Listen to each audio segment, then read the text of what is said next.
Welcome to Lecture Online, and now we're going to talk about Gauss's law and capacitor plates. Yes, even with capacitors, Gauss's law can come in very handy. Notice that here we have a capacitor with a plate with positive charge, a plate with negative charge, an electric field in between the two plates directed from the positive charges towards the negative charges. So here's the electric field. And let's say we want to know the strength of the electric field between the capacitor plates.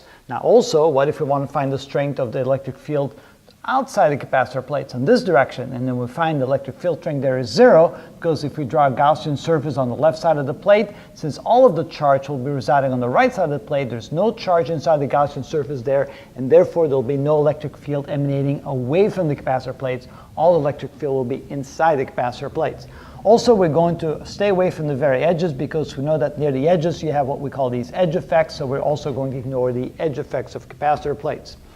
Right, my Gaussian surface here is going to be like a small little cylinder with a surface on the left side where no electric field will be emanating because there's no charge on that side. There's no electric field on that side, only electric field on this side. So this is the only surface through which electric field will be emanating.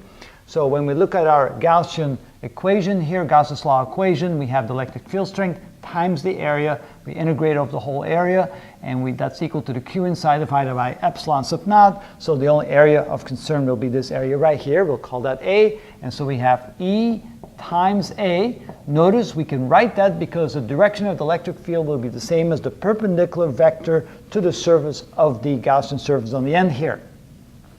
That equals Q inside. Now let's say that the total charge on the plate here is Q, so then we have to multiply Q times the ratio of the area of my Gaussian surface divided by the area of the whole capacitor plates.